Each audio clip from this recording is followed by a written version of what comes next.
dhalinyarada caanka ah ee soo tahriibaysa Liibiya qaarkoodna hore u soo tahriibeen ee soo galeen qaarna wadada ay soo jiraan waxaan rabaa inaan hal mid idinkaga digo macna oo adigana ku wanaagsan mustaqbalkaaga dambana u wanaagsan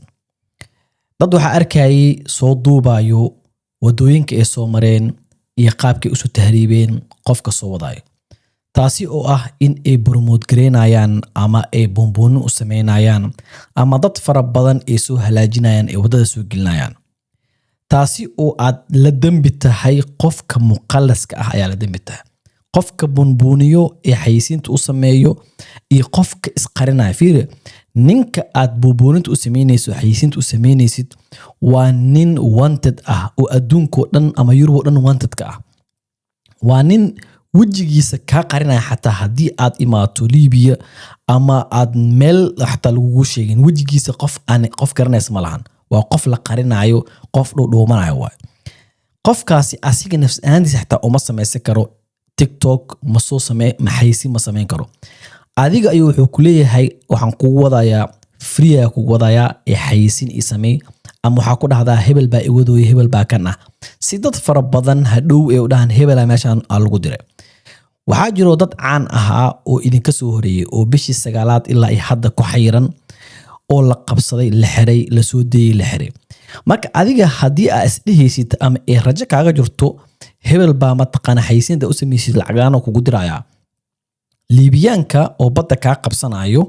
ma yaqaanin hebela soo diray iyo hebela caan ah iyo hebel kan caan ma jiro dad badan waxaa jiro qof oo badda laga soo qabanayna ma jiro maanta lacag laan kugu soo diro badda Liibiyaanka ka soo qabtaan familkaaga inay ka mataqana ka bixiyaan waa lacagta hada isdhiysid mataqana hebela ku soo deeynayo xayisiin u sameynaysa ama marketing u sameynaysa hada isdhiysid familkaaga ka lacagta ka dhiibayo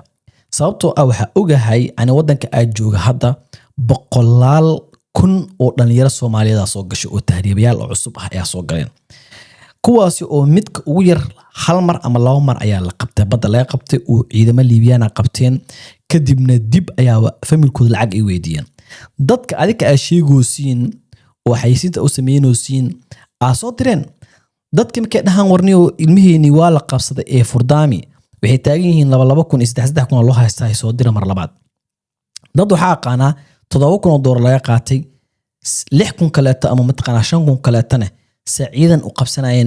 u qabsanayeen soo galeen marka laba gooro ninkaasi waxa jidka kugu qabsado email wax kugu qabsado kaama soo deynayo oo familkaaga wacanaysa marka hadii ay Yurub imaatid